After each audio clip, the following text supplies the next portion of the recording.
Hello, I'm Jonasz Lewiński and this is Military Mind. Armed conflicts, defense and security, land, sea and air. We've got you covered.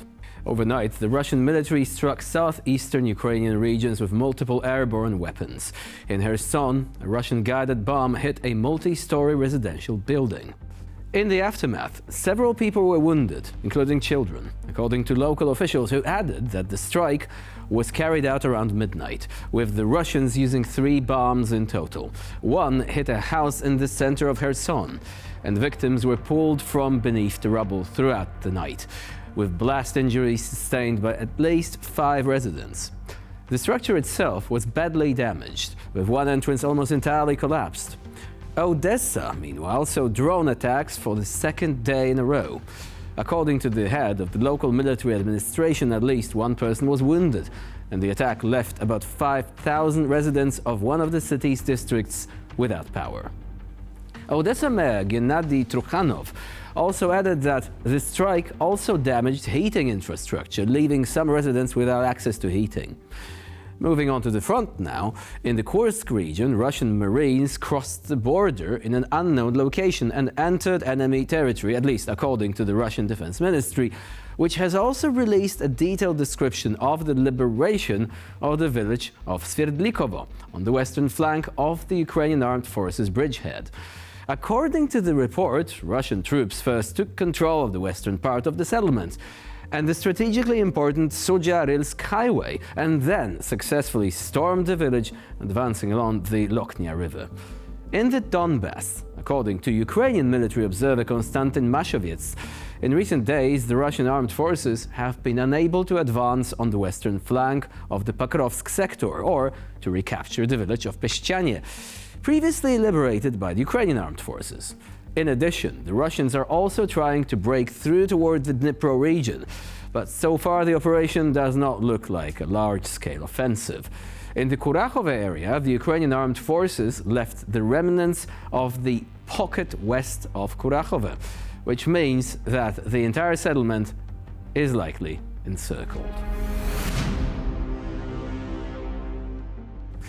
We open today's episode with footage showcasing the Ukrainian FPV drone unit known as Vir, staffed with Belarusian volunteers from the Kalinowski regiment, delivering a devastating blow to Russian positions in the Zaporizhzhia sector. Working in coordination with neighboring units, its operators successfully eliminated an enemy infantry group, a UAV pilot position, an antenna, and several other targets. Precision drone strikes such as these play a vital role in disrupting Russian operations, denying Moscow's troops any safe haven and ensuring battlefield dominance.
Now, the next video we prepared for you today shows a Russian attack on the positions of the 3rd Separate Assault Brigade in the Kharkiv region. And these attacks actually ended in complete disaster. Advancing with a tank and 2 BMPs, the Russians faced a relentless Ukrainian counterattack. A precise rocket-propelled grenade attack disabled the first BMP, and drones quickly eliminated its crew. The second vehicle suffered the same fate, falling victim to FPV strikes. The final blow came from a coordinated drone and artillery barrage that devastated the remaining infantry. Fighters from the 2nd Assault Battalion, pilots from the Unmanned Systems Battalion, and artillery teams from Komanda Postryl and Thunder Riders ensured that no enemy has survived.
And we're going to begin our next feature with a quote. "It is hard to put into words the feeling of surviving a brutal battle. You feel like a mythical phoenix, seeing life in a completely different way." These are the words of Reaper, a platoon leader with the 66th Mechanized Brigade's 1st Mechanized Battalion. His combat journey began back during the pre-2022 anti-terrorist operation, where he served as a medic with the volunteers known as Hospitalers. When the full-scale invasion began, he rejoined the unit before being mobilized into the Ukrainian armed forces. True to his belief that the commander must lead from the front, he has repeatedly fought in direct combat. According to Reaper, Russian forces continue to use Wagner Group tactics and treat their soldiers as expendable. У нас там кацапи були буквально від нас там, за 50 метрів, не більше десь. Ось. І я пам'ятаю, що коли я прибув на ВОП, там уже займав оборону один з наших взводів, конкретно моєї роти. Ось, старшого групи вбили. Надо двигать вперед, дружище. Давай. Там відбувався штурм взводного опорного пункту, резервного ВОПу, я взяв людей там по команді, пішов на посилення. Ось, відповідно, ми там вибивали кацапів з траншеї і проводили евакуацію пораненого, вбитого нашого бійця з взводного опорного пункту. Звісно, була певна проблема, тому що це був активний штурм, тобто працювала артилерія, різні допоміжні вогневі засоби. Відповідно, треба було здійснити перебіжку десь протяжністю 200-300 метрів до сусіднього ВОПу. Було, відверто скажу, страшно, тому що перебуваючи в траншеї, ти маєш хоч якісь шанси на виживання. Поза нею це завжди більший ризик. Ось, відповідно, я розбив групу по двійкам і потихеньку почав їх відправляти на поселення до сусіднього ВОПу.